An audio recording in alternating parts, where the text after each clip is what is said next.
의미심장한 사진 하나가 있는데 여러분 같이 한번 보겠습니다. 여기 계신 분들 웃지 마시고요. 제가 입맞춤으로 표현해야 될지 뽀뽀로 표현해야 될지 잘 몰라서 일단 이현정 의원님. 네. 저 장면이 그냥 고지고대로 저희가 믿으면 또 안 되는 거 아닙니까? 참 불편했습니다. 오늘 오전에 조간신문에 나온 걸 보고 저와 비슷한 심정이 있을 텐데 아마 이제 어제 의원총회를 하고 난 다음에 만찬에서 이제 두 분이 술을 좀 드시고 화합의 어떤 입맞춤 한 것이라 보는데 제가 볼 때는 작별의 키스였는지 화합의 키스는 좀 더 지켜봐야 되겠습니다만은 어쨌거나 그 전 모임에서는 유승민 의원이 이제 비대위원장 맡는 것으로 대충 결론이 났어요. 근데 저 만찬 자리에서 이거 이렇게 되면 문제가 있다라고 해서 저 만찬 자리에서 다시 뒤집어졌어요. 이제 그런 상황에서 이제 저런 입맞춤을 한 거기 때문에 어떤 면에서 보면 작별의 키스 쪽으로 상당히 좀 무게가 실리는 것이 아닌가라는 또 생각도 좀 해봅니다. 실제로 말씀처럼 네. 실제로 김무성 고문은 지금 반대하고 있는 입장인 거잖아요. 네, 그렇습니다. 그러니까 어저께 많은 언론들이 오보를 냈어요. 그러니까 이 뽀뽀 직전에 나온 기사가 뭐냐면 그 최고위원회를 바른정당에서 했는데 뽀뽀 직전이요? 예, 어떻게 표현해야 되죠? 어쨌든 유승민 의원이 비대위원장을 맡는 것으로 최고위에서 한데 목소리를 모았다 이런 뉘앙스로 기사가 나갔는데 그 다음에 이 사진이 나왔어요. 이 사진 기사로 나왔습니다. 그래서 사람들은 이제 흐뭇하게 바른정당은 계속 자강론으로 가는구나 했는데 이 장면 이후에 이제 기자들을 제외하고 기자들을 내치고 이제 이 자신들끼리 계속 이제 회의를 하는 과정에서 그러니까 만찬 자리죠. 저녁 자리에서 상당히 많은 바른정당 의원들이 일단 첫 번째 유승민 비대위원장 안 된다. 특히 김무성 의원 자체도 이러면 사당으로 완전히 유승민 사당으로 보일 수가 있다라고 표현을 했고 또 상당수 의원들이 비대위원장이 되더라도 전당대회 날짜를 못 박아라. 1월이라면 1월, 12월 이런 이 부분적인 어떤 반대까지 포함을 해서 사실상 오늘 주호영 원내대표가 이건 아직도 결론 난 것이 없다라는 표현이 오늘 나올 정도로 사실 어저께 굉장히 급박했던 바른정당의 내부 상황이었습니다. 예. 근데 허 교수님, 네. 김무성 의원이 말한 유승민 사당화 우려는 공감을 하십니까? 저는 개인적으로 전혀 공감하지 않습니다. 어쨌든 그것은 이제 명분을 이야기하는 것이죠. 사당화를 반대하는 명분으로 유승민 의원의 비대위원장 저지를 하는 거죠, 취임을.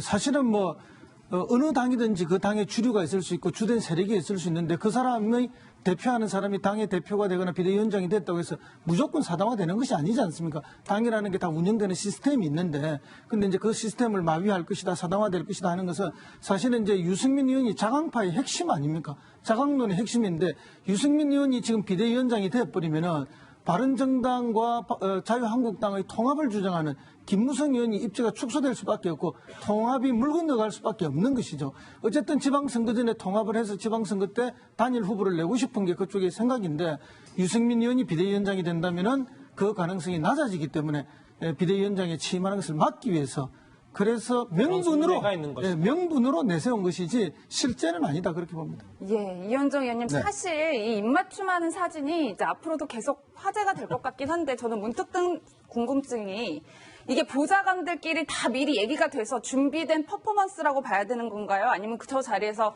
그래 우리 뽀뽀나 한번 하자 이렇게 해서 즉흥적으로 이뤄진 거라고 봐야 되는 건가요? 지금 자꾸 보여주시네요.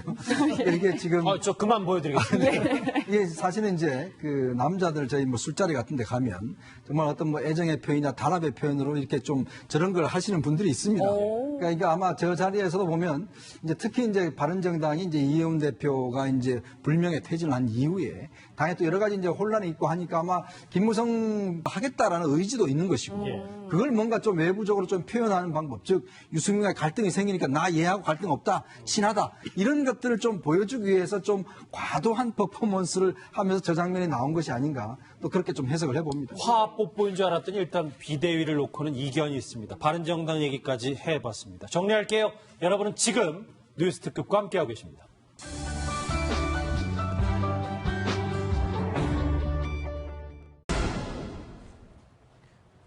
떠나니 인기 도서. 글쎄요. 그가 남긴 즐거운 사라 한 권당 무려 25만 원이랍니다. 이단아인 마광수 교수가 사망한 뒤 그의 작품이 품귀 형상을 빚고 있습니다. 이종근 실장님. 네네.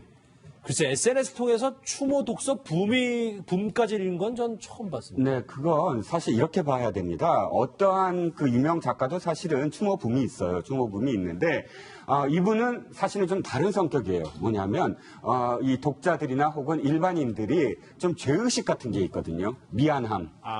우리가 그 사람을 사실 그때 너무 매도했다. 그러니까 지금 돌이켜보면, 뭐, 제가 외국 도서 하나만 말씀드리면, 그레이의 50가지 그림자. 이건 소설도 되고 영화도 됐는데, 이런 영화에 보면 굉장히 변태적이고 성독자적인 그런 내용들이 많거든요. 그런데 그런 영화가 버젓이 등장을 하고 소설도 됐는데, 지금 돌이켜서 즐거운 사라를 보면 사실상 견주어서 그렇게 큰 차이가 없어요. 그러면 지금 이 붐은 뭐냐면, 그때 우리가 하나의 어떤 문학, 이것도 사실 아무리 성적 표현이 좀 지나치다 하더라도 문학인데, 하나의 교수를 구속시키고 매도하고 그리고 사실상 몇 년 동안 교단에도 못 서게 하고 그것을 일반인들이나 혹은 이 독자들이 그냥 방기해버렸다. 그래서 그분이 죽음에 이르렀다라는 그런 미안함, 이런 것들이 다시 이렇게 모이는 추도의 분위기를 만드는 게 아닌가 싶습니다. 부채의식에서 나오는 거다.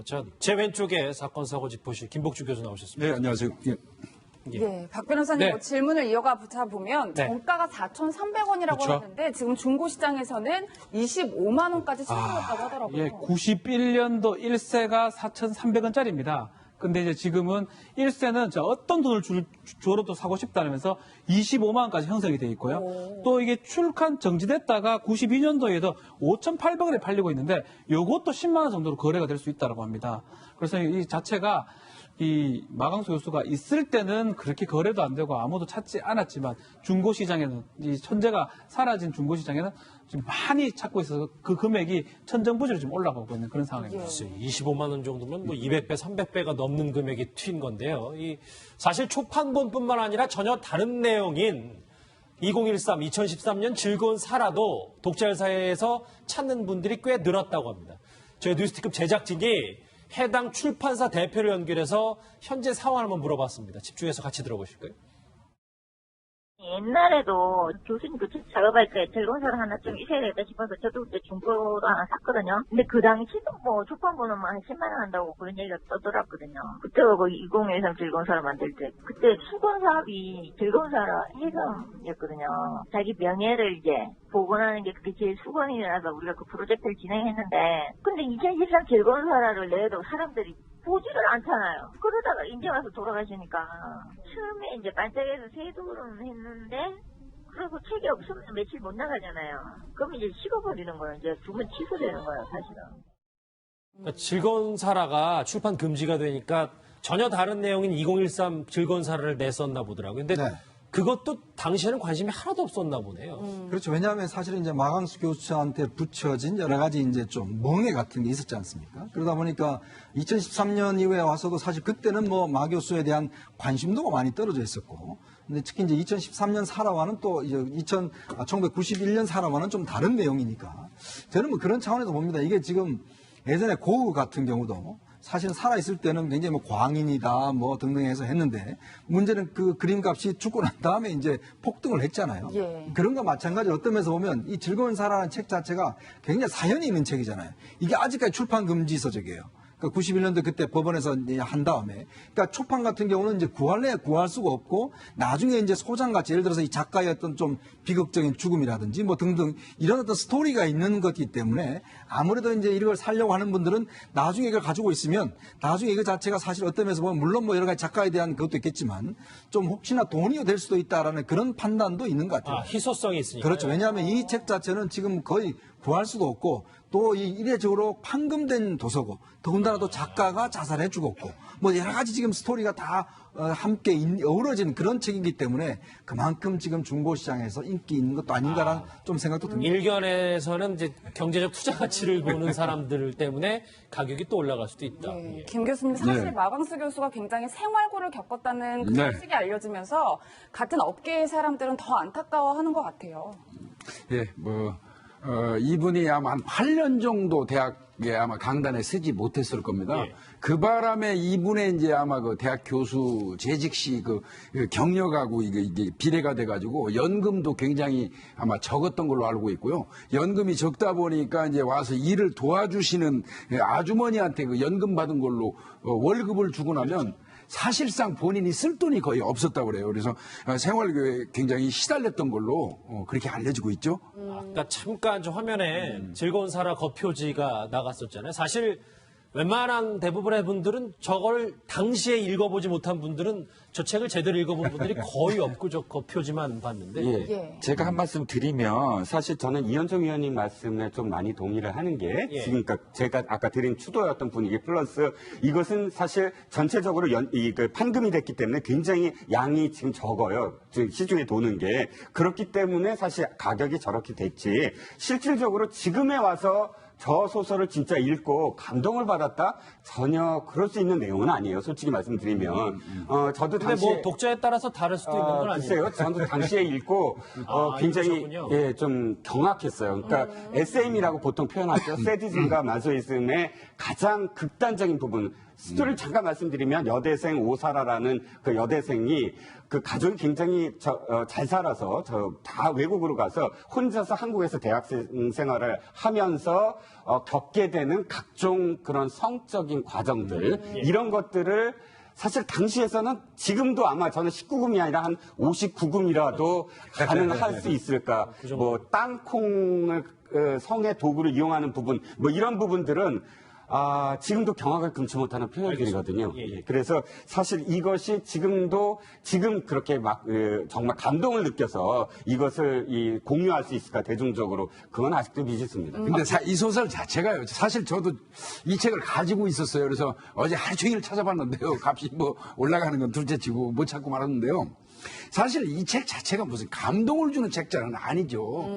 예, 그냥 어떻게 보면 아방가르도 그 시대의 어떤 선구적인 뭐 그런 의미로 좀 해석되고 있죠. 두 분이 갑자기 감상평을 하셔가지고요. 박준 변호사 네. 정리를 하자면 이 금서 딱지가 붙었는데 법적으로 다시 재출간할 수는 간행물윤리위원회에 새롭게 이제 신청을 해야 됩니다. 새롭게 발간한다 그러면 신청을 해서 지금 기준이라면 2008년도 대법원 판례에 따르면 문학성이 깃든 음란물은 문학 작품이라고 판결한 바가 있거든요. 지금 뭐 기준으로라면 아마 그걸 통과할 걸로 보이고요. 그렇다면 새롭게 금서에서 좀 풀면 가능한 상황이고 지금 만약 그걸 안 풀고 다시 또 한다 그러면 벌금에 또 처할 수가 있습니다. 그래서 아마 이 출판 회사라든지 이걸 출판하려는 사람은 새롭게 아마 지정 신청을 하면 되지 않을까. 그렇지만 중고는 벌써 이제 유포가 됐기 때문에 그거는 지금 가져도 재출간이 가능하다는 말씀이시죠? 그 대신에 재출간 하려 그러면 이제 심의를 좀 받아서 그걸 풀고 나가야 되지 않을까 생각이 듭니다. 예, 이현종 의원님 지금 마강수 교수가 만약 살아계시다면 어떤 기분일까 참 궁금한데 사실 생전에 이 즐거운 살아에 대한 애정이 대단했던 것 같아요. 그러니까 이제 어떤 면에서 보면 좀 시대를 앞서 나간 저는 천재라고 봅니다. 특히 이제 즐거운 살아 파동을 겪으면서 마강수 교수가 굉장히 허무주의에 많이 빠졌어요. 그러니까 어떤 면에서 보면 세상과 좀 담을 쌓고 살았다고 할까요? 학교에 있으면서도 실제로 뭐 아무도 만나지 않고 혼자서 컵라면으로 끼니를 때운다든지 또 사람들과 만나지 않는다든지 또 그런 파문을 겪으니까 사람들이 마강수 교수 만나러 하지도 않아요. 그리고 마강수 교수가 굉장히 까칠하고 다른 사람에 대해서 굉장히 공격적인 비판을 많이 했거든요. 그러니까 주변에 문학계 쪽에서도 사실은 뭐 옹호해줄 사람이 없었고 그다음에 점점 혼자에 고립돼 가고 그러면서 이제 본인도 또 이혼도 했지 않습니까?